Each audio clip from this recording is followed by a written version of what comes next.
I don't think people have any idea what's really happening in Gaza and why it is happening. A few weeks ago, right before this war in Gaza ignites, Netanyahu goes to the United Nations General Assembly and he holds up this map and declares his plan for a new Middle East. And people are going, what is this stupid line this guy's drawing with a red marker? What it is an economic corridor that stretches all the way from India to the United Arab Emirates, into Saudi Arabia, into Jordan, Israel, and then finally to the entire European continent. I mean, the United States at this point, seeing their influence starting to fade, seeing the relevance of the dollar recede after they stole $300 billion from Russia. You have all these spooks in Washington and Tel Aviv, running around desperately trying to counter BRICS and counter China's new Silk Road. And this is their answer. This is a rival to the new Silk Road. Remember, the ancient Silk Road is the largest, most important trade route in human history. This thing is enormous. It stretches all the way from China to Syria to the Mediterranean Sea. The Chinese know how important this thing is and they want to revive it. It is the future of world economics, trade, and politics. Within the span of a few weeks, Iran and Iraq have signed a railway deal.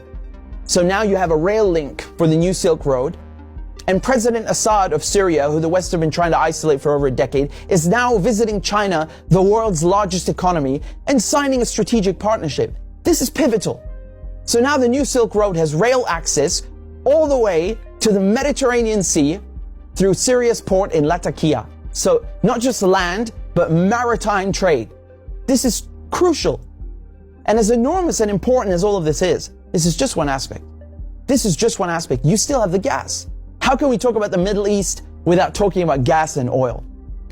When the US instigated the Maidan coup in 2014, that wasn't just about NATO expansion and encirclement of Russia.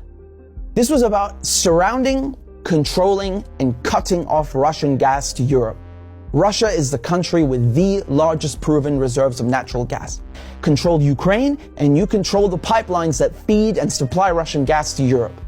For decades, you've had US politicians, Republican and Democrat, from every administration, openly saying on camera, we don't want Nord Stream. There will be no longer a Nord Stream 2.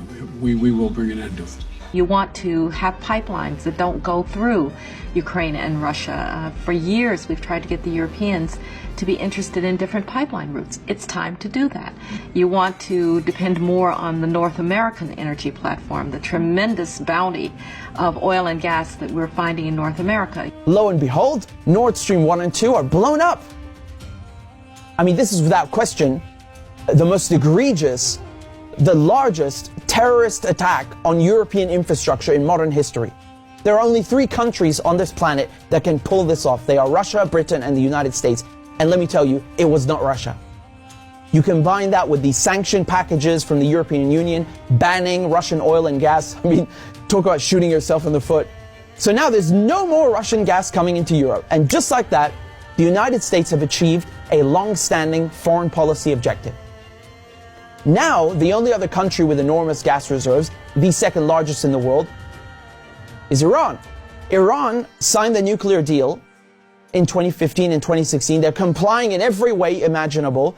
The IAEA at the UN cannot be happier.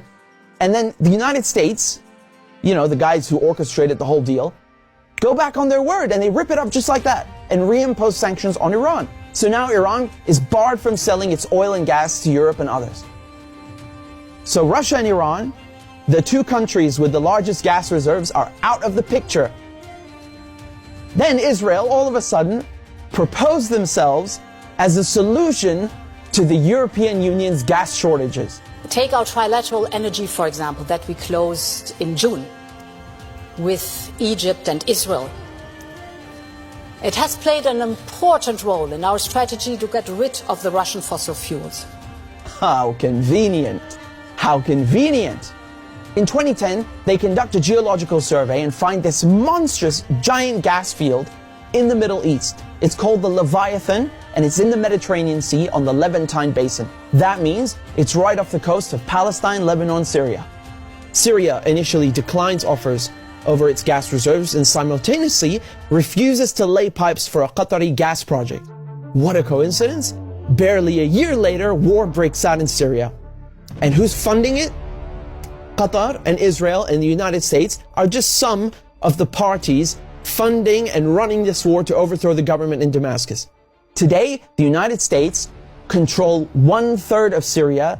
They control all of Syria's oil fields, and Israel is bombing Syria's most vital port, Latakia, on a regular basis. So they're cutting off all the oil revenue and destroying, crippling any maritime activity, such as trade, such as gas exploration.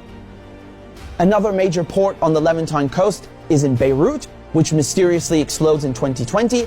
And so Israel, proposing itself as a solution to Europe's gas shortages, shows up with an FPSO, this enormous gas extraction vessel, and tries stealing gas from Lebanon's Karish gas field. And, this reignites a huge maritime border dispute.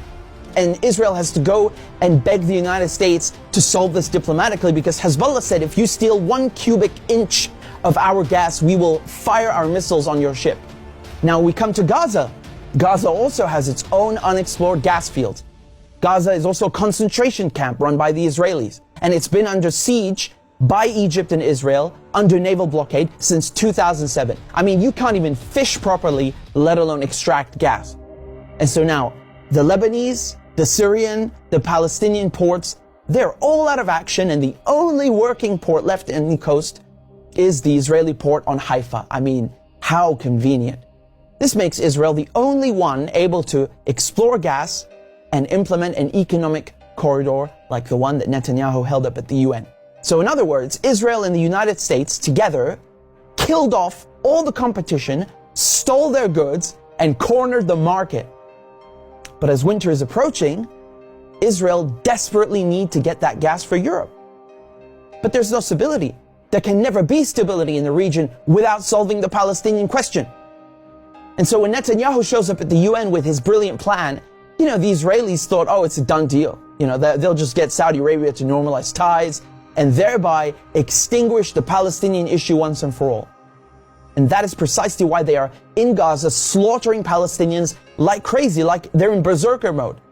Israel has bombed Gaza before, but this surpasses anything we've ever seen, which is truly saying something. I mean, this is unhinged, calling people human animals and massacring them. Israel is just hoping the Palestinians will run away in fear into the desert. They've literally said this. They want to put them in the desert.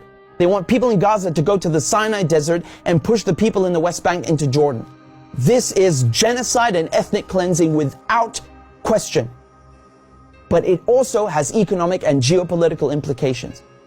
Hamas and the collective resistance, when they found out about Israel's plan and Saudi Arabia's wishes to normalize ties with Israel, which would destroy any hope of a Palestinian state, this forced their hand. It became clear they needed to act and respond immediately, lest Palestine be lost forever. For Palestinians, this is and always has been a matter of life and death, to be or not to be. Either the resistance axis and the global south expel the American and Israeli colonizers from the Middle East, or Israel and the United States will continue occupying the region, choking off the new Silk Road, plundering Syria's oil, and keeping Russian, Iranian, and Arab gas cut off from the world market. This is a decisive moment, and not just for Palestine, because the victors will end up drawing the new map of the world to come.